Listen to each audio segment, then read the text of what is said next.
Hello Kota, good afternoon. अभी मैं हूँ राजकीय कला दीर्घा में, जो नयापुरा के रियासतकालीन गार्डन में स्थित है। और 2 दिवसीय यहाँ पे प्रदर्शनी लगी हुई है जो स्थानीय कलाकार हैं उनके हस्तशिल्प कौशल की, जिसमें चित्रकला की पुरानी कोटा बूंदी शैलियाँ भी है और हथियार भी हैं। उसके अलावा अन्य भी जो जैसे तरह तरह के शरबत हैं, खाद्य पदार्थ हैं और हस्त निर्मित जो उत्पाद होते हैं जैसे कपड़े वगैरह, वो सब भी चीज़ें हैं। सुंदर सुंदर पेंटिंग्स भी है। तो आइए हम इससे रूबरू होते हैं, जानते हैं, समझते हैं। और कोई भी कलाकार कितना भी श्रेष्ठ हो, जब तक उसकी प्रतिभा को समझने वाले लोग नहीं होंगे, उसकी कदर करने वाले लोग नहीं होंगे, तब तक उसकी प्रतिभा उस मुकाम पर नहीं पहुंच पाती है जहां उसे पहुंचना चाहिए। और अच्छा लग रहा है कि कुछ विद्यार्थी यहाँ पे हैं और वो इन सब पेंटिंग्स में रुचि ले रहे हैं। आइए हम चलते हैं। ये जो है कुछ हथियार जो रियासतकालीन हमें दिख रहे हैं, बूंदी एम्पोरियम की तरफ, सदर बाज़ार बूंदी, तलवार कटाल ढाल के निर्माता प्रो मानमल और भीम पांचाल। ये भीम पांचाल जी हैं, मानमल जी इस तरफ हैं। सर इधर आइए आप। और ये हमारा हार्दिक अभिनंदन कर रहे हैं। तो अभी हम इनसे रूबरू होते हैं। ये सर है मानमल जी पंचाल, नमस्कार। और ये भीम जी हैं और इनके हाथ में देखिए बूंदी की कटार बड़ी अच्छी सुशोभित हो रही है। और एक तरफ कला कौशल है, पेंटिंग्स है, तो दूसरी तरफ जो है ये शौर्य का प्रतीक, ये हथियार भी है। और जीवन में दोनों चीज़ें महत्व रखती है।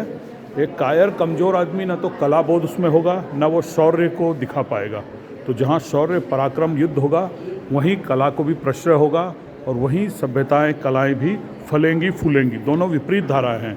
एक तरफ शौर्य है, एक तरफ कला कौशल है, लेकिन विपरीत चीज़ें भी आपस में इंटर रिलेटेड होती है अगर आप इसको समझ सकें तो। हाँ सर मानमल जी, आप बताएं कि आपका ये कब से ये काम कर रहे हैं? ये हमारा वंशानुगत है। अच्छा, पीढ़ियों से। हाँ, पीढ़ियों से हैं।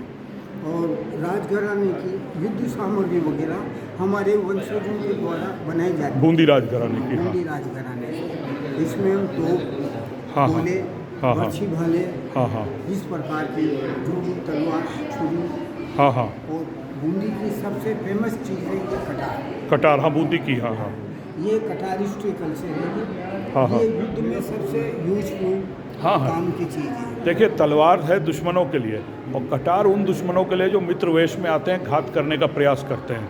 जैसे शिवाजी ने अफजल खां का वध किया था, तो आप देखिए, तो हमेशा अलर्ट होना पड़ता है, दोस्तों से भी और दुश्मनों से। दोस्तों से ज़्यादा अगर वो घात कर रहे हैं तो एक कटार उनका उपचार है। और देखिए इसमें जो हाथी भी बने हुए हैं और ये राजयोग का प्रतीक है। थोड़ा इसको पलट के दिखाइएगा। और इस तरह के हथियार देख के कहीं ना कहीं रक्त में उबाल या नसों में रक्त की रवानी बढ़ जाती है। और पहले युद्ध में जो योद्धाओं का पराक्रम तो था ही, लेकिन उन लोगों का भी महत्व है जो ऐसे हथियार बनाते हैं और जो योद्धाओं को प्रोत्साहित करते हैं। यहाँ देखिए इनके पुरखों द्वारा निर्मित जो ये शिरस्त्रान है, जिसको हम इंग्लिश में हेलमेट कह लेते हैं। हाँ, थोड़ा सा इसको दिखाइए। यहाँ मैं एक रोचक चीज़ बताना चाहूँगा कि जो महाराणा प्रताप के सेनापति थे हकीम खां सूर, उन्होंने ही महाराणा प्रताप को ये सुझाव दिया था कि युद्ध करते वक्त इस तरह का आप शिरस्त्रान पहने पगड़ियों की बजाय, ताकि आप अधिक अच्छे से युद्ध कौशल अपना दिखा सकें और दुश्मनों का संहार कर सकें। तो देखिए कितना अच्छा है ये। और बिल्कुल एक लग रहा है कि अब वीर जो है अश्वारूढ़ होने वाला है, यानी अश्व पे सवार होकर अपने दुश्मनों का संहार करने वाला है। तो देखिए कितना अच्छा है। और ये हमेशा जो है शौर्य, पराक्रम, बहादुरी वीरों को ही शोभती है। किसी ने कहा भी है कि क्षमा शोभती उस भुजंग को जिसके पास गरल हो, अरे उसको क्या जो दंतहीन विषहीन विनीत सरल हो। यानी जिस सर्प के अंदर विष है वो किसी को माफ़ कर दे तो वो उसकी महानता है, लेकिन जो कमज़ोर कायर है वो किसी को क्या माफ़ करेगा। तो बहादुर ही हैं जो शत्रुओं पर विजय प्राप्त करते हैं। बहादुर ही लोग हैं जो वीरगति प्राप्त करते हैं लेकिन मैदान नहीं छोड़ते हैं। और बहादुर ही हैं जो किसी को क्षमा कर सकते हैं, क्योंकि कायर न तो किसी से क्षमा पाने का अधिकारी होता है, न किसी को क्षमादान दे सकता है। तो बिल्कुल थैंक यू। और मुझे बहुत अच्छा लगा यहाँ आके। और मैं लोगों से आग्रह करूँगा कि जब भी इस तरह का आयोजन हो तो आप आइए, समझिए। क्योंकि कलाकार अपना कितना भी अच्छी प्रतिभा दिखाए, लेकिन जब तक उसको समझने वाले, सराहने वाले लोग नहीं होंगे, तब तक उसकी प्रतिभा उस मुकाम पे, उस बुलंदियों पे नहीं पहुंचेगी जहां उसे पहुंचना चाहिए। धन्यवाद। जय हिंद।